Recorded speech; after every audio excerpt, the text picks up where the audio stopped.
بسم اللہ الرحمن الرحیم الحمدللہ وحدہ والصلاة والسلام علی من لا نبی بعد۔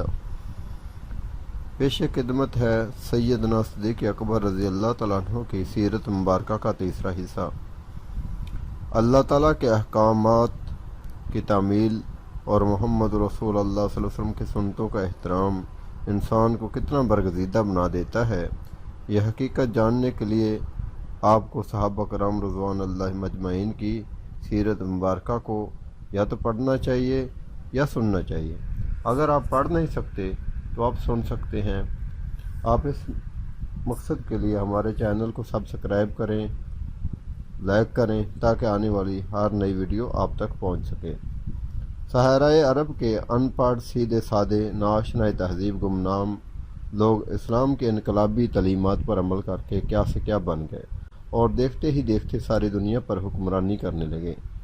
اسلام کا برپا کردہ یہ فقید المثال انقلاب کوئی ہنگامی یا حادثاتی واقعہ نہ تھا، یہ تو ایک اٹل اور ابدی حقیقت تھی کہ جو شخص بھی صحابہ کرام کی طرح اللہ کا فدائی، رسالت مآب صلی اللہ علیہ وسلم کا شیدائی اور اسلام کا سپاہی بنے گا اور ہمیشہ اسی طرح عزت و کامیابی حاصل کرے گا جس طرح صحابہ کرام اور کامیاب اور سرفراز رہے۔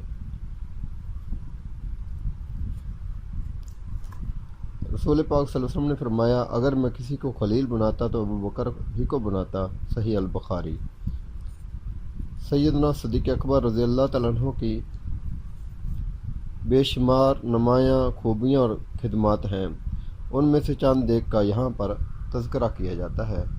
سیدنا صدیق اکبر کی حیات مبارکہ کے بے شمار روشن پہلو ہیں، ان کو بہت سے ایسے اعزازات ملے جو کسی اور صحابی کے حصہ میں نہیں آئے۔ مثلاً وہ امت محمدیہ میں سب سے پہلے شخص ہیں جنہوں نے اسلام قبول کیا۔ وہ امت محمدیہ میں سب سے پہلے شخص ہیں جنہوں نے اللہ کی راہ میں مار کھائی۔ وہ امت محمدیہ میں سب سے پہلے شخص ہیں جنہوں نے رسول اللہ صلی اللہ علیہ وسلم کا دفاع کیا۔ وہ امت محمدیہ میں سب سے پہلے شخص ہیں جنہوں نے لوگوں کو اللہ کی طرف دعوت دی۔ وہ امت محمدیہ میں سب سے پہلے شخص ہیں جنہوں نے اسلام کی نصرت کے لیے اپنا مال فراخ دلی سے خرچ کیا۔ مفسرین کرام اس بات پر متفق ہیں کہ سورہ لیل کی یہ آیات صدیق اکبر رضی اللہ تعالیٰ عنہ کے حق میں نازل ہوئیں۔ وہ بہت متقی شخص اس نار جہنم سے بچا لیا جائے گا جو پاکیزگی حاصل کرنے کے لیے اپنا مال راہ حق میں خرچ کرتا ہے اور اس پر کسی کا کوئی احسان نہیں جس کا اسے بدلہ دینا ہو۔ سورۃ اللیل۔ وہ امت محمدیہ میں سب سے پہلے شخص ہیں جنہیں امیر حج بنا کر بھیجا گیا۔ وہ امت محمدیہ میں سب سے پہلے شخص ہیں جنہوں نے قرآن مجید کے متفرق اوراق کو جمع کر کے اسے کتاب کی شکل دی۔ وہ امت محمدیہ میں سب سے پہلے شخص ہیں جنہوں نے رسول اللہ صلی اللہ علیہ وسلم کی خلافت سنبھالی اور نہایت نازک وقت میں اسلام کی ڈولتی کشتی کو سہارا دیا۔ وہ امت محمدیہ میں سب سے پہلے شخص ہیں جنہوں نے منکرین ختم نبوت اور منکرین زکوٰۃ کے خلاف باقاعدہ جنگ لڑی۔ وہ ان کبار صحابہ کرام میں سے ہیں جنہوں نے پورا قرآن مجید حفظ کر لیا تھا۔ انہوں نے اللہ کی راہ میں ستائے جانے والے 7 غلاموں کو اپنا مال خرچ کر کے کفار کے چنگل سے آزاد کرایا۔ ان میں سیدنا بلال، عامر بن فہیرہ، زنیرہ، نہدیہ ان کی بیٹی، بنو مومل کی ایک لونڈی اور ام عبیس رضوان اللہ مجمعین شامل ہیں۔ صدیق اکبر رضی اللہ تعالیٰ عنہ خلاق کریمہ اور خصال حمیدہ کے پیکر تھے۔ صحیح مسلم کی روایت ہے کہ ایک بار رسول اللہ صلی اللہ علیہ وسلم نے صحابہ کرام سے سوال کیا، کون ہے جس نے آج اللہ کی خاطر نفلی روزہ رکھا ہو؟ صدیق اکبر رضی اللہ عنہ نے عرض کیا، اے اللہ کے رسول صلی اللہ علیہ وسلم، میں نے روزہ رکھا ہے۔ پھر آپ صلی اللہ علیہ وسلم نے سوال کیا، کون ہے جس نے آج کسی مسلمان کے جنازے میں شرکت کی ہو؟ صدیق اکبر رضی اللہ عنہ نے عرض کیا، اے اللہ کے رسول صلی اللہ علیہ وسلم، میں نے جنازے میں شرکت کی ہے۔ پھر آپ نے پوچھا، کون ہے جس نے آج کسی مسکین کو کھانا کھلایا ہو؟